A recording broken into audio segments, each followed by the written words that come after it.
our Republican strategist, Jack Berkman, and Pat Toomey is president of the Club for Growth.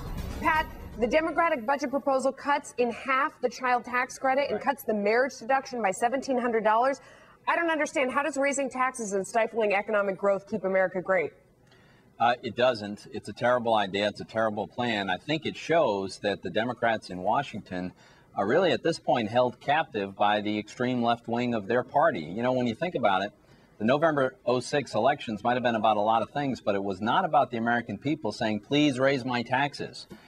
You know, in 2003, when these tax cuts went into effect and lowered marginal income tax rates and cap gains and dividends and provided a child tax credit, why, the economy took off, the stock market took off, and now we've had a tremendous run of great economic growth. Yeah, why you would jeopardize that now makes no sense. Pat is so right, Melissa. I couldn't agree more. And I would just add, you know, the federal sector is relatively small. It's only about $1 trillion, 1/12 of a $12 trillion economy. Interest rates are low. Why would anybody want to jeopardize that? You know, the other point that needs to be made, if the Democrats want to come out and raise taxes, they should hold a press conference and at least have the audacity to tell the nation this is what they believe in. But instead, they want to do it surreptitiously. They want to do it through backdoor budget meetings. They want to kind of do it under the table. I just think that's low. Yeah. The other thing is, and this is I think the main point in this whole discussion is that there's this soak the rich mentality. The top 15 or 20% are the only ones in this society, or really any society, that have the capacity to create or generate everything. Now, sure, public policy should be about the greatest good for the greatest many. But if you soak the top 15%, you can't help the bottom 85%. Well, not to mention what this does for the average married couple. I mean, if you have 2 kids, you're going to pay about $2,700 more in taxes this year. That's about a 5% cut to wages. I mean, it doesn't help the low end of the stratosphere either. You're right. The point is, though, the low end, another point, that's a good point. The point that's missed is middle and working class Americans, they pay almost no federal income tax as it is. The Democrats are fond of coming out and saying, well, payroll taxes are oppressive. They're almost higher for some people than federal income tax itself. The interesting question, Melissa, is are they going to be able to pass this budget? I'm not sure that every potentially vulnerable freshman Democrat in the House wants to sign up for a tax increase of this magnitude as their first major budget vote of their career. Well, I don't know. I mean, if there were a Democrat that was willing to come on the show tonight, they might say something like, you know, they're trying to pay for the budget, or they're trying to, you know, slim down the deficit. But I was always taught when I studied economics that when you raise taxes, you might end up with less revenue. Well, the day is gone. The day is gone when you would find that kind of courage. They should say that, Melissa, because that's what many of them believe. But and this is kind of sad that you can't, a major primetime network broadcast can't find even any representative of the Democratic Party. This shows you how they're cowering in fear. I mean, in many ways, same thing with Iraq, not to get off on a tangent, but I would encourage the Democratic Party. America is at its strongest. If you believe in tax cuts, say it to the loudest point of your lungs. I think Americans will at least respect that. But this kind of under the table surreptitious behavior is terrible. The other point is that they will point to budget deficits and say that's why we need to raise taxes. But you know, the truth is the exact opposite.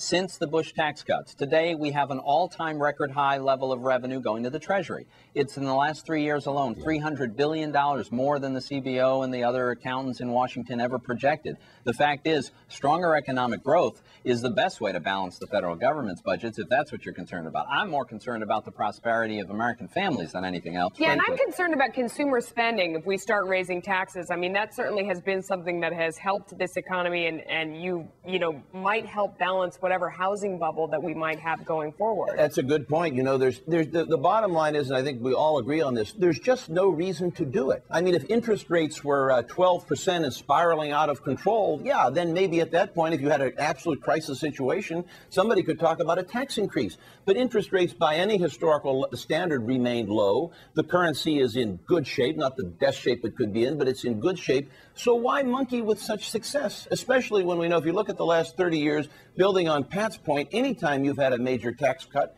you've had nothing but boom periods following it. Well, and I have a serious question, Pat. Why do you think no one wanted to come on to talk about this tonight from the Democratic Party? My guess is they haven't decided that they're all on the same page on this. My guess is there are a lot of Democrats that are squirming about this and saying, we don't want our first budget proposal to be a massive tax increase. We just ran a campaign where many of them stood up and said, oh, we're fiscal conservatives. Oh, don't worry, we'll be good stewards of your money and your taxes. And the last thing those guys want is to be on record with the biggest tax increase in American history. Cowardice. I'm ill-suited to offer political advice to the Democratic Party, but I would suggest that if you want to be a majority party for a long time to come, cowardice is not a good way to start. What do you think happens to this proposal? Oh, I think it's probably dead in the water. I mean, for the next 2 years, the president wouldn't. I mean, the president couldn't even so much as think of entertaining any type of tax increase. I mean, conservatives would brand him as his father, and I don't think he even wants to do it. I don't think it will go anywhere. Why they're even fooling around with this politically, I really have no idea. But here's the problem. As we know, because the Democrats didn't support the tax cuts in 2003, we couldn't make these tax cuts permanent. So they all expire in 2010. Unfortunately, all the Democrats have to do is sit on their hands, and we're going to have a massive tax increase coming right at us. Yes, that's except the big danger for the economy. It's an issue for the next president. I mean, '08 is really, in so many ways, a watershed year. All of this will kind of be on hold. If, say, and this is a point for your CNBC audience, Melissa, if we could elect President Hillary Clinton, then the nation, I think, would face a real possibility, and not just the upper 5%, maybe the upper 35% of the nation would face a real possibility of a stiff tax increase. So, I mean, I think that's something to think about. I think if the Democrats continue to be in control of both chambers of Congress, we've got a big tax increase coming, even if we have a Republican president, because, again, you know, a tax bill has to start in the House, has to get to the president's desk. And unfortunately, they want to let these tax cuts expire, have the rates go back up. Devastating. I think we're out of time, gentlemen. Thanks so much. Thanks for having me.